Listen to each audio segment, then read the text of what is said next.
चीन की कुर्सी पर अब भारत की ताजपोशी। एशिया में अब चीन की नहीं हिंदुस्तान की चलेगी।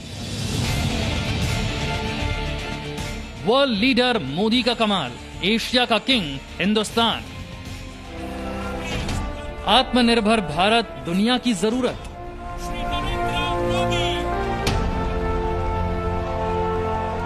विकसित देशों के ग्रुप में इंडिया का वेलकम।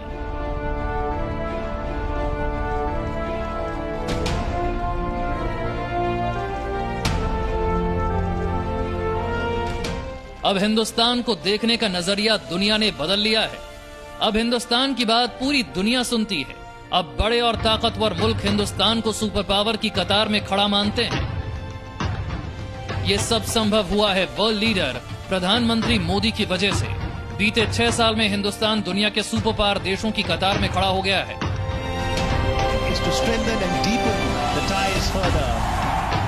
दुनिया के सबसे ताकतवर मुल्क के राष्ट्रपति डोनाल्ड ट्रंप और मोदी की दोस्ती भी दुनिया देख चुकी है। 7 शक्तिशाली देशों के ग्रुप में हिंदुस्तान की एंट्री। भारत की बढ़ती ताकत के कारण अब डोनाल्ड ट्रंप इंडिया को विकसित देशों के समूह G7 में शामिल करना चाहते हैं।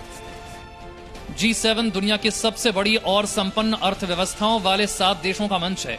इसमें France, Germany, Italy, Japan, America, Britain और कनाडा शामिल हैं। इन देशों के प्रमुख अंतर्राष्ट्रीय अर्थव्यवस्था और मुद्रा के मुद्दों पर हर साल बैठक करते हैं। 10 से 12 जून के बीच G7 समूह की वर्चुअल बैठक होने वाली थी, लेकिन डोनाल्ड ट्रंप ने आखिरी वक्त पर इस बैठक को सितंबर तक के लिए टाल दिया। ट्रंप ने ऐलान किया कि सितंबर में होने वाली बैठक से पहले G7 ग्रुप में भारत को भी आमंत्रित किया जाएगा। अभी तक G7 समूह में एशिया से सिर्फ जापान शामिल था, लेकिन जल्द ही इसमें भारत की एंट्री हो जाएगी। ट्रंप ने G7 समूह में भारत के साथ साथ ऑस्ट्रेलिया, रूस और दक्षिण कोरिया को भी बैठक में आमंत्रित करने का ऐलान किया है। भारतवर्ष का जो है वो मोदी जी के आने के बाद पूरा जो इम्प्रेशन है इंटरनेशनली, ग्लोबली बहुत ज्यादा चेंज हुआ है।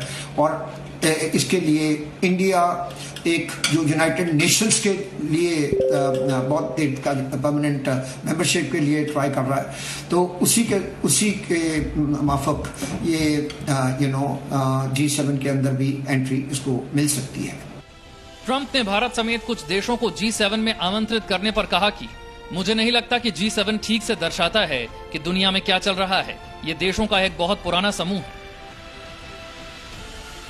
पूरी दुनिया चीन को कोरोना का गुनहगार मानती है। अमेरिकी राष्ट्रपति डोनाल्ड ट्रंप कई बार कोरोना के लिए चीन को जिम्मेदार ठहरा चुके हैं।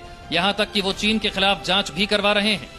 कोरोना पर चीन को सबक सिखाने के लिए ट्रंप रणनीति बना रहे हैं। इस रणनीति का हिस्सा है G7 देशों का समूह। इसके लिए ट्रंप को हिंदुस्तान की सख्त जरूरत है। ट्रंप जानते हैं कि मोदी की कूटनीति के दम से ही एशिया में चीन को घेरा जा सकता है। चाइना जो है अभी स्लोली एंड ग्रेजुअली उसको साइडलाइन किया जा रहा है। और आप देखेंगे कि यूनाइटेड स्टेट्स के प्रभाव के अंदर और ग्लोबली ऑल्सो जर्मनी, जापान सब इंडिया को फेवर करना शुरू कर दिया। और ये कंट्रीज जो हैं आफ्टर कोरोना वायरस का जो केसेस जैसे ग्लोबली कनाडा में हुआ है उससे विड्रॉ कर रहे हैं चाइना से। Factories about 1000 international multinational companies they want to जो वो उधर से चाइना से बाहर निकलना चाहते हैं। यूनाइटेड स्टेट ऑल्टरनेटिव ढूंढ रहा है और इंडिया इस ऑल्टरनेटिव का बहुत बेनिफिट ले सकता है। अमेरिका हिंदुस्तान की बढ़ती ताकत को अच्छी तरह से समझ चुका है। इसीलिए अमेरिका ने भारत को ऐसे हथियार दिए हैं जो वो जल्दी किसी दूसरे देश को नहीं देता। बीते 3 से 4 साल में अमेरिका ने भारत के साथ सैन्य युद्ध अभ्यास को बढ़ावा दिया है। अमेरिका हो या इजरायल, दुनिया ने माना कि सुपर पावर भारत का है जमाना।